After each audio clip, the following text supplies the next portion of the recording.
Bom dia, gente. Vamos começar? Já deu o horário.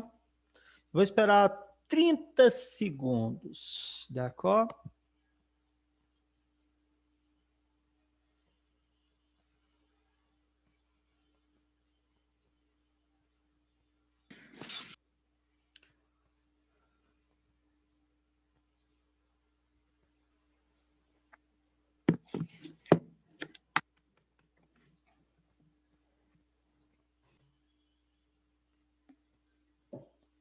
Bom dia, então. Vamos lá? Opa, tem gente no chat falando bom dia. Que isso, Ana Clara? Thanks. Merci bien. Dankeschön. Vamos lá, Natália, Ana Luísa. Gente, olha só. Vocês terão um simulado, sei lá quando, eu não consigo acompanhar esses calendários, né? Não sei se é no próximo fim de semana, sei lá. E da minha parte, vão entrar 3 questões, tá bom? 3 questões. Uma sobre um tema que nós vimos no último encontro, sobre o cangaço. E as outras 2 sobre 2 outros movimentos sociais da Primeira República também. Eita, não, é outro. Eita, Deus me livre, porque eu nem fiz as questões a tempo. Então, olha, e aí as outras 2 seria a revolta da... É assim a vida, eu também não aguento. A revolta da vacina. Vocês fizeram o simulado que caiu questão sobre revolta da vacina? I don't think so.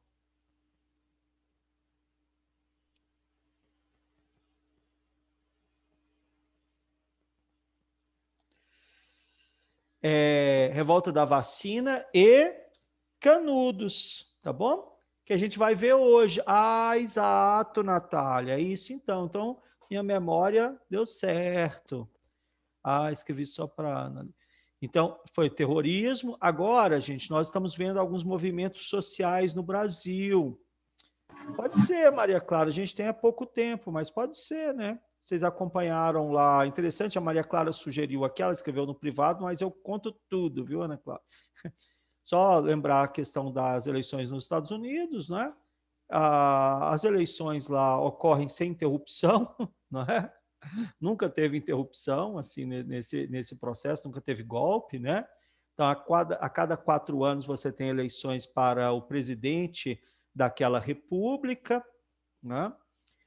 O sistema de votos é diferente, é muita burrice que se escuta no Brasil.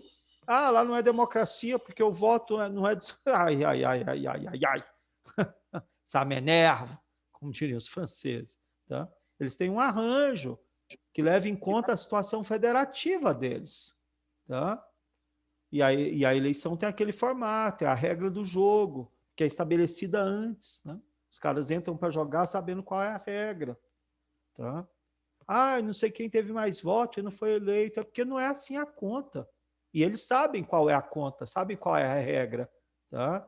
Cada estado tem um número de representantes, blá, blá, blá, blá, blá, blá. Isso vocês viram, que é proporcional ao número de habitantes do estado. Dos 50 estados, 48 contam de um jeito, 2 contam de outro, porque eles têm autonomia estadual para definir essa conta. Tá? Mas a maioria conta do jeito que a Califórnia conta, que é quem ganhar leva tudo no estado. Mas, enfim, nessa disputa, que desde o início das pesquisas, né, mostrava os democratas na frente, com a candidatura Bin Laden, está pensando no terrorismo aqui ainda. Joe Biden, né, que é um democrata da ala mais conservadora. Exato, Natália. E no Brasil a gente viu coisas patéticas, né, aqui, falando de coisas idiotas. E o resumo da história é que o Biden venceu com uma vantagem muito forte, né? Para não haver dúvidas, venceu inclusive em estado republicano como a Geórgia, tá? E pronto. E em janeiro, ele assume a presidência dos Estados Unidos. A infelicidade é quando um país, né, começa a querer falar coisas do outro. Isso é ruim no jogo diplomático, né? Então, você não pode se posicionar na eleição, pensando em política externa, na eleição do outro país, que esse é problema deles. Tá? Acontece que o nosso governo ele é muito pautado por essas questões ideológicas, né? E se posicionava fortemente a favor do Trump, chegou a filho do presidente a falar em corrupção lá, isso não se fala, né? Do ponto de vista de política externa, isso é uma tragédia. E aí o Brasil está muito mal posicionado, né? Para piorar muito, o seu presidente ontem teve a coragem de ameaçar. Por isso o Bussunda, que era humorista falecido já há um tempo, falava que o Brasil é o país da piada pronta. Aqui não tem esforço para fazer piada, elas já estão prontas. Exato, o Brasil chegou a ameaçar ontem, né, pela voz do presidente do Brasil, os Estados Unidos, falando que quando um certo candidato, olha o que ele falou, a chefe de Estado, falou que se o Brasil não proteger a Amazônia, terá retaliação comercial. Ó, quando a saliva acaba, a gente usa pólvora. Tá brincando. Tá brincando, né? A Maria Clara, interessante sua pergunta. E o Trump, né? O Trump é um outsider. O Trump é um personagem que não entende nada de política, nada, e ficou 4 anos lá e continuou sem entender. Então ele fala as bravatas dele. Sabe o que acontece se ele não sair da Casa Branca? Ele vai preso, tiram ele à força. Chega lá a SWAT. Pensou o Trump reagir na SWAT. Então, assim, não tem que cumprir a lei, cair fora, perdeu a eleição. O quarto presidente da história americana a não ser reeleito, né? Lá a tradição é ser reeleito, mas ele é muito ruim, né? Muito ruim, não foi reeleito. Nossa, Ana, seria uma festa, né? Ana falando que não duvida nada que a gente vai ver essa cena. Já pensou? Ver a SWAT tirando o Trump da Casa Branca, aí vai direto para a cadeia, né? Que eu não duvido que ele será preso em função, né, dos esquemas de chantagem na Ucrânia que ele fez e tal, mas veremos. O jogo está sendo jogado ainda, mas perdeu a eleição e vai sair da presidência. E aí a outra questão, para a gente vir para o nosso tema, é que a gente está mal posicionado, né? Que quando você se coloca assim, não é? Exato, né, Maria Clara? Está mandando aqui o presidente do Brasil não cumprimentar o presidente da outra nação eleita. Isso é descordial, deselegante. Mas para quem chegou a ameaçar o uso de pólvora, né? Você imagina o poder bélico dos Estados Unidos. A gente pode desafiar os Estados Unidos no futebol, tá? No futebol. Aí dá até para ser otimista, viu? Talvez não no futebol feminino, né? Mas enfim. Mas vamos lá, gente. Hoje eu vou fazer com vocês esses temas que eu estou citando, mas a partir de questões do Enem, tá bom? A gente vai resolver as questões, vamos ver o conteúdo, resolvendo as questões. Vocês estão vendo essas questões na tela? Sim, dá para ver. Obrigado, Ana. Então vamos ler. Alguém se candidata a ler esse enunciado? Eu posso ler. Pode ser. Quem falou? A Bruna? Ana Clara. Ana É Clara. texto 1? Texto 1. Leia, por favor, só o texto 1, que aí eu comento alguma coisinha. Canudos não se rendeu. Exemplo único em toda a história. Resistiu até o esgotamento completo. Vencido palma a palma. Na precisão integral do termo. Caiu no dia 5, ao entardecer, quando caíram os seus últimos defensores, que todos morreram. Eram 4 apenas, um velho, 2 homens feitos e uma criança, na frente dos quais rugiam raivosamente 5.000 soldados. Olha só, obrigado, Ana. E assim você poupou seus colegas de me ouvir por mais tempo, não é? Olha que interessante, quem escreveu isso? Ó, Euclides da Cunha, na obra Os Sertões. Euclides da Cunha é um jornalista que cobriu em loco a Guerra de Canudos. Ele foi para lá e escrevia para os jornais, depois reuniu tudo ali, organizou e escreveu um livro muito importante, né, chamado Os Sertões. Confesso que nunca consegui terminar de lê-lo, achei chato de morrer. Tá? Mas tem umas passagens muito boas e é um livro muito marcante, muito importante na história da cultura do Brasil. Tá? Mas o meu estômago não deu conta da chatice do livro. Mas seria importante conseguir concluir. Mas vamos lá, olha ali, quando ele fala, né, e a Ana Clara leu para nós, Canudos não se rendeu, exemplo único na história, resistiu até o esgotamento completo. Olha, vencido palmo a palmo, né? Caiu no dia 5. Quando ele está, e depois fala só de 4 pessoas resistindo ferozmente diante de 5.000 soldados, isso dá qual ideia? Olha as opções: manipulação, ignorância, hesitação, esperança ou bravura? Qual desses termos aqui acho que enquadra no que Euclides da Cunha descreveu? Deixa eu abrir o chat, porque quando está aqui... Bravura, Bravura e Júlia. loucura. Eu concordo com a Júlia. O primeiro texto é bravura, não é? Porque olha quando ele fala exemplo único na história. Deixa eu ver quem mais está falando aqui. O autor tenta ser impessoal, a opinião dele é perceptível quanto ao assunto. É perceptível, viu, Natália? O Euclides da Cunha fica impressionado com a coragem, tá? Com a bravura deste homem do sertão. Tem uma cena que ele narra que eu estou arrepiando aqui, ó, de lembrar, gente, em que ele fala de um jagunço lá do conselheiro que pulou sobre um canhão tentando enforcar o canhão. E aí os caras explodiram o sujeito. Olha que doidura, ele está vendo um dragão cuspindo fogo e pula no cangote do dragão. Bravura. E aí pronto, já matou a questão, mas vamos ler o último, né? O último texto, porque aí o único que dá certo ali é a letra E. Mas vamos ver o outro texto, para ver como é interessante essa última pergunta ali, que foi da Natália. Não é para a gente perceber que a opinião não é diferente. As opiniões são divergentes.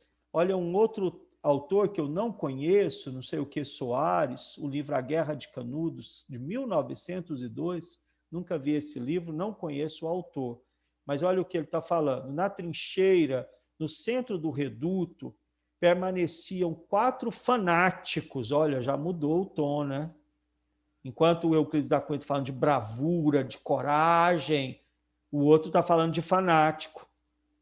4 fanáticos sobreviventes do extermínio. Era um velho, coxo por ferimento e usando o uniforme da guarda católica, um rapaz, de 16 a 18 anos, um preto alto e magro e um caboclo. Ao serem intimados para deporem as armas, investiram com enorme fúria. Assim estava terminada e de maneira tão trágica a sanguinosa guerra, que o banditismo e o fanatismo, de novo isso, né, traziam acesa por longos meses naquele recanto do território nacional. Esses relatos são distintos, né? No segundo, dá essa ideia de doido pra caramba, mano. Maluco, loucura. Então, tá vendo? Isso aqui é a cara do Enem.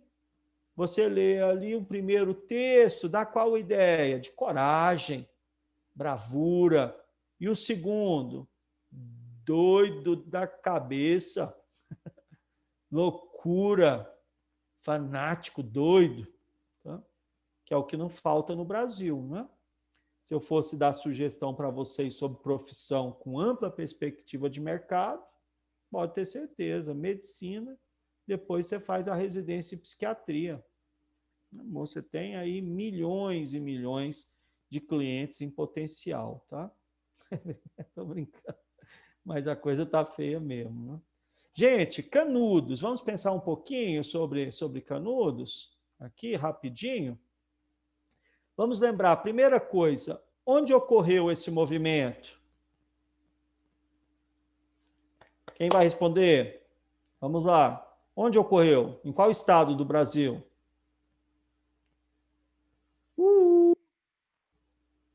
Alô? Pessoal? Quem vai responder? Vou esperar. Em que estado? Bahia. Muito bem, Ana. Na Bahia. Sertão Brabo da Bahia. Onde ocorreu Canudos, tá, Ana Luísa? Onde ocorreu? Sertão Brabo da Bahia. Outra pergunta. Quem foi o líder de Canudos?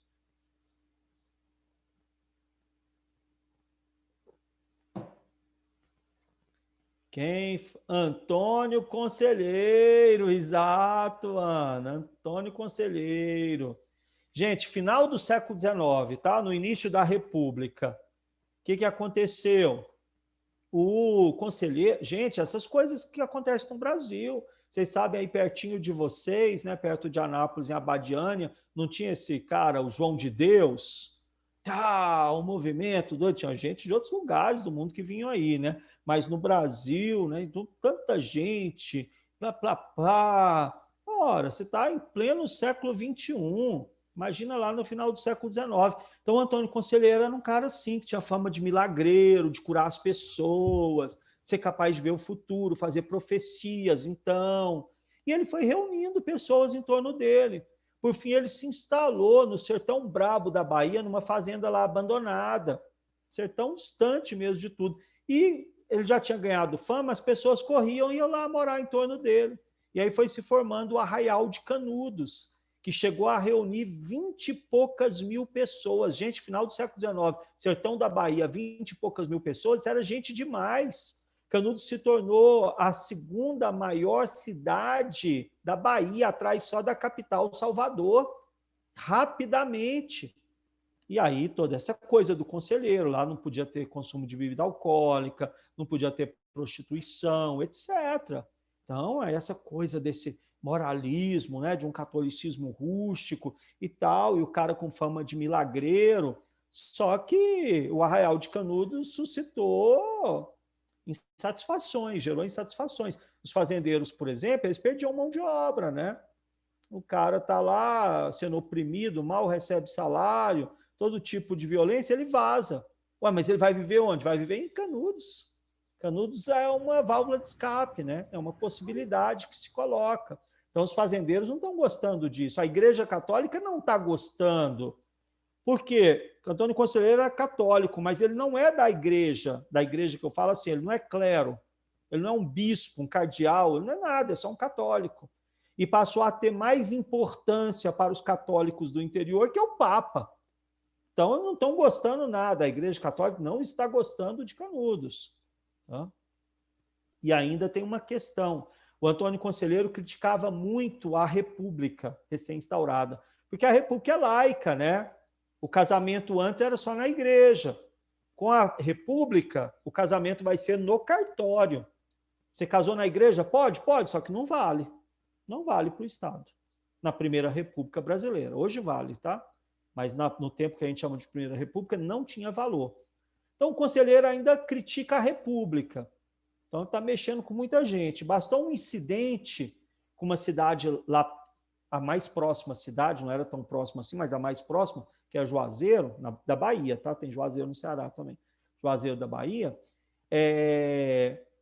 envolvendo, eu não vou explicar aqui minuciosamente, envolvendo a compra de madeira e tudo mais, teve um incidente e aí o governo da Bahia, na época o governador Luiz Viana, não precisa saber esse nome, mandou uma força de 100 soldados para proteger Juazeiro.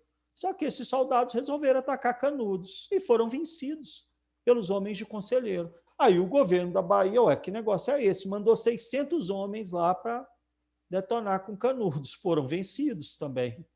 Aí vira um problema federal, né? O governo da Bahia vai pedir ajuda para o governo federal. E o Exército, que aí vem as histórias. Isso é um reduto monarquista, estão querendo derrubar a República. E não era nada disso, né? O Exército organiza a terceira expedição contra Canudos, reunindo 1.200 soldados, comandados pelo coronel Moreira César, foram vencidos por Canudos. Aí já é questão de honra para o Exército, né? Vai organizar uma expedição com milhares de soldados, esquema de logística, que destruíram Canudos por completo. Tá? Sabe o que é curioso? O conselheiro fazia profecia, né? E ele falou. Ele falou que Canudos seria destruído primeiro pelo fogo e depois pela água. Foi destruído pelo fogo dos canhões do exército, não é, brasileiro. E depois, olha que curioso, o regime militar, né, a ditadura militar, já agora nos anos de 1960 até 1985, queriam construir uma imagem de um Brasil coeso, né, pacífico, sem revoltas sociais e tal. E Canudos é um movimento terrível, né, para esse tipo de olhar. O que o regime militar fez? Construiu um açude lá na região, para a água encobrir os vestígios de Canudos. E a profecia de Conselheiro se cumpriu. Primeiro o fogo, depois a água. Por ironia da história, no Nordeste, no sertão, né, o açude secou. E as ruínas, os vestígios da destruição, da violência, estão de novo expostas para as aventuras arqueológicas, tá bom? Beleza, vamos voltar aqui às nossas questões.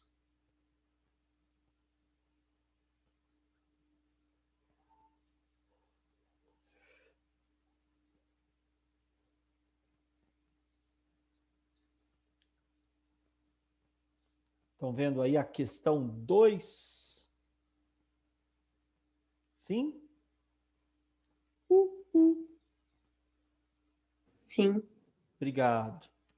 Vamos lá. Revolta da vacina. Gente, esse tema estará em voga nos próximos anos, tá?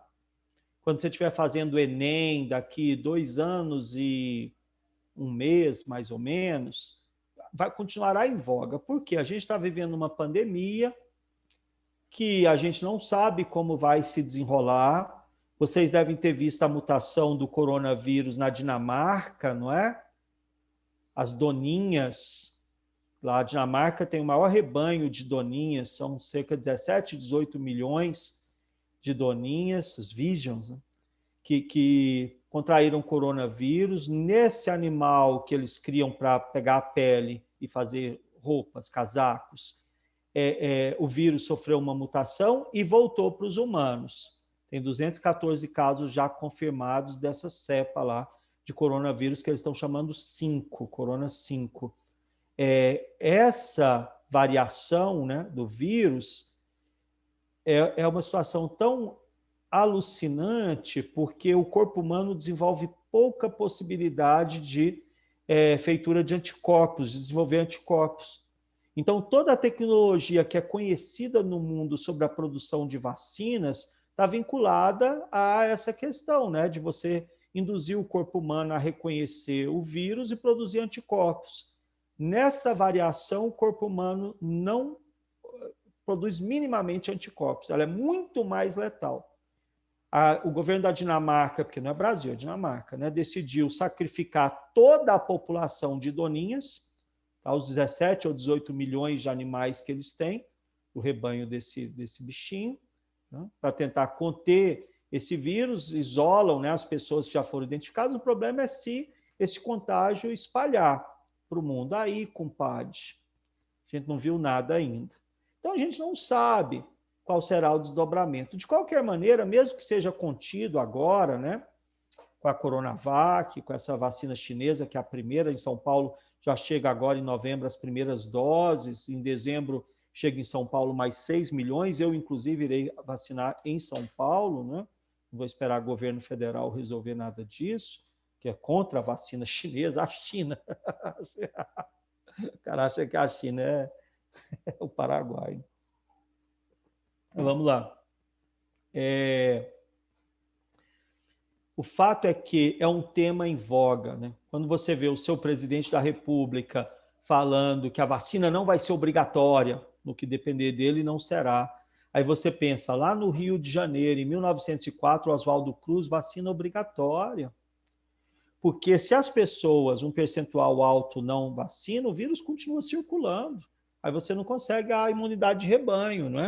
Então você precisa de um percentual muito alto, ou relativamente alto, da população com os anticorpos, né, portanto, vacinados, para coibir a circulação do vírus. E aí, no começo do século XX, vacina obrigatória. Tá? É muito doido, né? E logo, Ana Luísa, a China, que é o país mais capitalista do mundo, né? Só porque o nome do partido que governa é o Partido Comunista. É difícil ter um capitalismo mais capitalista que o da China, menino. Não é brincadeira, não. É muito agressivo o capitalismo chinês, né? Partido Comunista da China. Os caras são engraçados. Mas vamos lá. A revolta da vacina. Então vamos lá. O que aconteceu, gente? Rio de Janeiro, nessa época, você tem uma situação muito singular e é um tema frequente, que é o quê? O presidente da República, o senhor Rodrigues Alves, estava querendo modernizar muito o Rio de Janeiro. Essa é a cidade moderna, é a capital do país e tal. E o Rio tinha um traçado colonial, né? As ruínas estreitas e tal. E aí ele começa com esse projeto dele, autoritário de modernização, inspirado em Paris, né? Na Paris haussmanniana, como a gente fala, que Paris passou por uma reforma radicalíssima lá na segunda metade do século XIX, conduzida pelo urbanista, o Barão de Haussmann, que produziu essa Paris que o turismo explora, desses boulevards, né, charmosos, como a Champs-Élysées, tá? Aquela arquitetura chamada assim também de haussmanniana. Essa Paris turística é do século XIX, tá? Boa parte dela. E aí, inspirado, né, na capital do século XIX, como o intelectual alemão Benjamin chamou Paris, num livro dele, a capital do século XIX, o Rio está se modernizando, tá? Com o prefeito lá, o engenheiro Pereira Passos, com o apoio do sanitarista Oswaldo Cruz, com o presidente da República Rodrigues Alves, mas a cultura brasileira é autoritária, vai goela abaixo, e pronto. Então, qual era a ideia? Alargar avenidas. Para alargar avenidas, você tem que desapropriar as casas, né, nas ruínas estreitas. Acontece que no centro do Rio tinha muitos casarões de antigos barões do café que tinham se arruinado na produção de café, porque o café migrou para São Paulo, essa região de Campinas, Ribeirão Preto, onde encontrou uma terra muito melhor, né, que os italianos chamaram de roça, de onde vem essa coisa de terra roxa, né, que é vermelha, na verdade. Lá muito mais produtivo, e aí o café no Rio definha. E esses barões do café, que tinham os casarões, o que eles começam a fazer para manter renda, ou para ter renda? Eles pegam os casarões deles, quando eles eram ricos, e dividem em 20 pedaços, e aluga para 20 famílias diferentes. Virou cortiço, né? Barraco, um monte de gente ali. Então era cheio de cortiço no centro do Rio. Os caras achavam, os sanitaristas, que por isso também tinha muita epidemia no Rio, por causa desse fuzuê, desse monte de casebre amontoado de gente, onde antes era só uma casa. E aí junta tudo. Vamos alargar a avenida e derrubar esses cortiços. O povo no Rio chamou de bota abaixo, né? Derruba as casas, bota abaixo. Ora, ao derrubar essas casas, o preço do aluguel no Rio disparou. O que as pessoas começam a fazer, então? Não conseguem pagar aluguel no centro, começa a subir o morro. Olha o tanto que isso é importante. Ninguém morava em morro no Rio de Janeiro.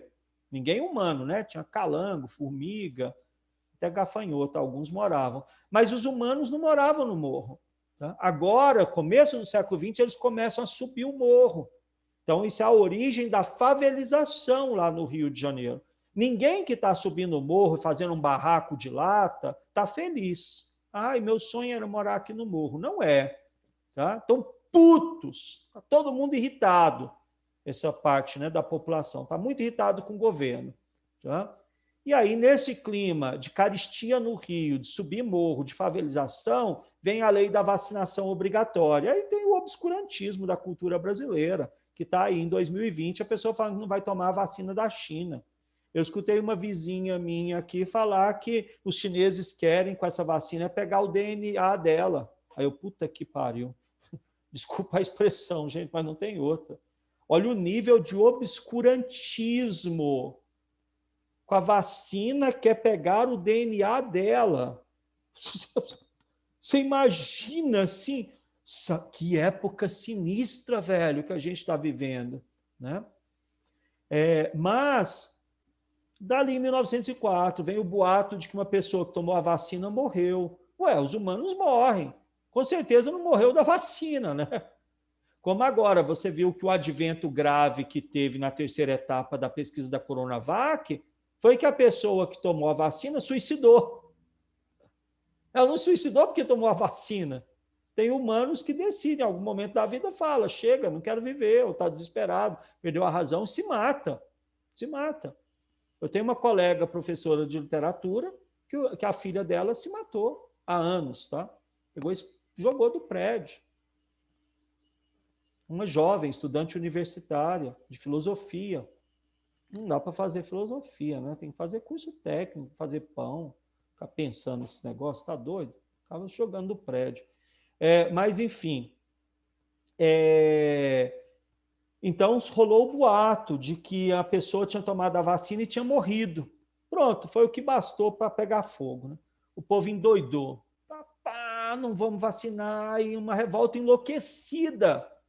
O povo começou a arrancar os paralelepípedos, né? Que as ruas eram calçadas com esses blocões, já viu, né? A gente chama de paralelepípedo, e a jogar na polícia. Foi uma doidura total. Tem um historiador que eu gosto muito, Nicolau Sevicenko, num livro dele sobre a revolta da vacina, ele termina de forma lapidar. Ele fala assim, ó, foi apenas um grito. Olha que chocante, é um grito. O povo está doido ali, né? Por fim, o governo recuou e anulou a lei contra a vacina obrigatória, né? Anulou a lei da vacina obrigatória, desculpa. A mobilização analisada, né? A mobilização na revolta da vacina, representou um alerta, na medida em que a ação popular questionava o quê?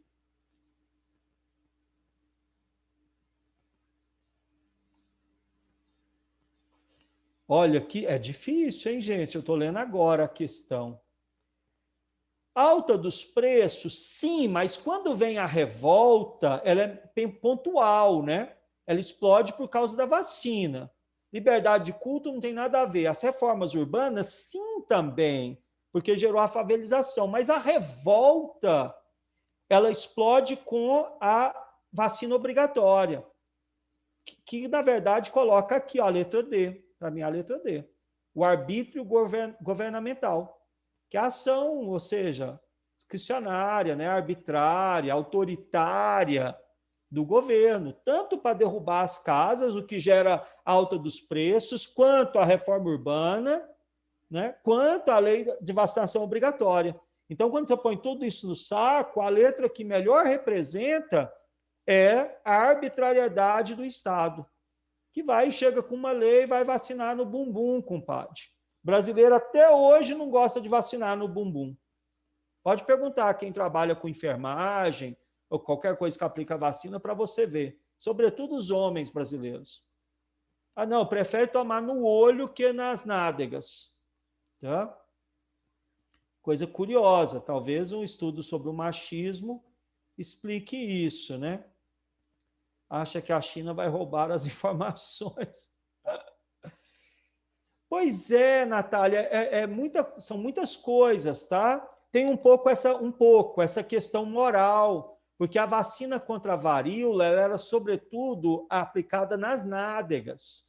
Então, você imagina, as mulheres pouco trabalhavam fora, o cara sai para trabalhar, ele tem a esposa e 2 filhas em casa. Aí tem uma lei que funcionário público vai lá na casa dela, tá? E vai espetar uma agulha na bunda da esposa dele. Ah, mas não vai mesmo?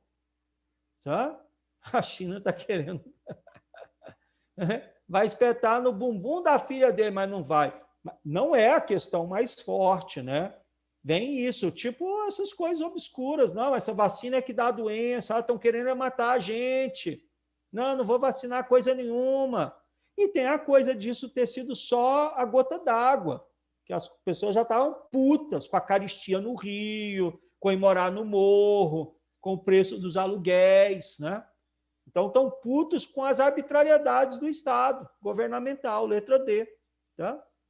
E para a gente concluir aqui, eu leio uma com vocês sobre o cangaço. A gente tem 3, 4 minutinhos. Olha ali, ó, olha que interessante, gente, esse documento. Olha, senhor Francisco de Souza, tá? Aspiro boa saúde com a sua família, excelentíssima família, tendo eu frequentado uma fazenda sua, deliberei, saudando em uma cartinha, pedir um cobrezinho, basta 2 contos de réis. 2 contos de réis não era pouco não, hein?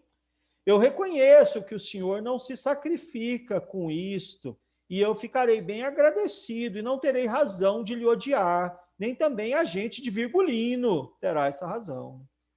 Sem mais, o seu criado, obrigado. Hortêncio, vulgo Arvoredo, rapaz de Virgulino. O Virgulino aqui é o Lampião, compadre. Virgulino Ferreira da Silva, vulgo Lampião. E o Hortêncio é o Arvoredo, rapaz de Lampião. Ou seja, ele é um cangaceiro do bando de Lampião. O que o cangaceiro fez? Com certeza, a pedido de Lampião. Escreve para esse cara que você já trabalhou, né, que ele falou, ó, eu já frequentei sua fazenda, trabalhou lá, escreve para ele e pede dinheiro. Tá? Se ele não der, a gente vai ter razão para odiá-lo. Se ele der, tá tudo bem. É um roubo, né? Já viu no Brasil, só que aí não são 2 contos de réis, são R$2 só, que é mixaria, mas é um roubo, na minha perspectiva, dependendo da situação. Você para num local, a pessoa chega, quer que eu vigie o carro? Eu não quero que vigie o meu carro, eu tenho seguro, eu pago o seguro. Tá? Eu pago imposto para pagar a polícia para vigiar meu carro, minhas propriedades. Eu não quero pagar mais um terceiro. Eu pago o seguro, eu pago o imposto para pagar a polícia, eu não quero pagar ninguém para vigiar meu carro. Agora, você vai pagar ou não vai, né? Aí você vai, entra lá na pizzaria, entra não sei onde, a hora que você voltar, que você falou que não ia pagar, seu pneu está furado, o carro está arriscado. Muitas vezes é uma forma de intimidação. Você consegue imaginar você em Paris, parando no carro, chegando alguém, perguntando se pode vigiar o carro? Não existe. Em Lisboa, em Madrid, em Nova York? Aqui é Brasil, mano. Tá? Ora, então é isso. O cara manda uma carta para o fazendeiro. Olha que jeito bacana de assaltar. Me dá o dinheiro aqui, ó, estou saudando sua família, está tudo bem com vocês, boa saúde, né? Eu sei que esse dinheiro não vai fazer tanta falta assim, então manda para a gente 2 contos de réis. Senão a gente vai ter ódio de você. Eu sou do bando de Lampião. Arvoredo, em questão, era um cangaceiro, olha lá, do bando de Lampião. A atual historiografia entende o cangaço como? O que a história fala do cangaço hoje? Olha a letra A, que era um movimento em que os cangaceiros faziam justiça social. Eles faziam justiça social? Fala sério, gente. Eu não sei, Bruno, eu não li ainda a questão. Então, eu não sei que letra é. Vamos ver aqui rapidinho, né? Que nosso tempo está acabando. Então, olha a letra A. Faziam justiça social? Isso tem gente no Nordeste que marcaria essa. Erra. Não faz justiça social coisa nenhuma. Eles roubam para eles. Tá? Roubam para eles. Caráter religioso, fala sério aí. Claro que eles têm a religiosidade deles, um catolicismo rústico, mas o movimento não é um movimento religioso. Movimento caracterizado como banditismo social, em que grupos de sertanejos, né, lá do sertão do Nordeste, armados, sobreviviam como? Assaltando. Assaltando o quê? Fazendas e cidadezinhas. Eles não assaltam só fazendeiros grandes, eles entram em arraiaizinhos e fazem arrastões, tá? Não é chamado assim. Eles vão lá e assaltam o vilarejo, a letra C. Obrigado, Bruna. Acertou mesmo a Bruna. Teve mais gente aí que acertou. que eu vi, deixa eu ver quem que tinha falado, a Bruna, a Ana Clara. Então, letra C aqui. Beleza, galera? Então, olha só, dei uma lidinha para completar isso sobre revolta da vacina e sobre Canudos, que são movimentos importantes para a gente entender os dilemas, os dramas, as contradições, as ações sociais, né, no Brasil. No mais é isso, muito obrigado pela paciência e até uma próxima. Valeu, galera. Bom revê-los. Espero que em breve, ao vivo e em cores. Todo mundo deve estar mais gordinho, né? Uma meia dúzia de quilinhos a mais. Vi um tweet, estou tentando ver visões diferentes sobre o quê? Vamos lá, Ana. Sobre o quê? Sobre o quê? Ixi. Frente ampla contra a extrema-direita. Estamos discutindo quem pode participar. Não vai rolar. Apanhamos pouco, tem chão ainda. Quem fica de fora, quem apoiou fez parte do governo de extrema-direita. Só o resto deveria ser bem-vindo. Esse é o tweet. Então, né, Ana, é difícil, porque se você tem uma certa posição política, só porque é para tirar o Bolsonaro, você vai se compor com o Moro. O Sérgio Moro não era a mesma coisa? O Sérgio Moro não era do governo do Bolsonaro? Saiu só porque começou a se desentender, mas se ele aceitou ser do governo Bolsonaro, é porque, na verdade, ele tem forte afinidade com aquilo. O Mandetta, idem. Esses caras têm forte afinidade com aquilo tudo. Você vai participar de uma frente com esses caras só porque eles estão de Belém em Belém? Como aquela Joyce Hasselman, né, de São Paulo? Ela era a bolsonarista mais fanática do mundo. Se desentendeu lá com o Bolsonaro e agora é inimiga dele, mas ela é a mesma coisa. Tá? Então, como, tá, a minha opinião, né, Ana, você está perguntando aqui, fora da aula já, tá, gente? Isso aqui é só para a gente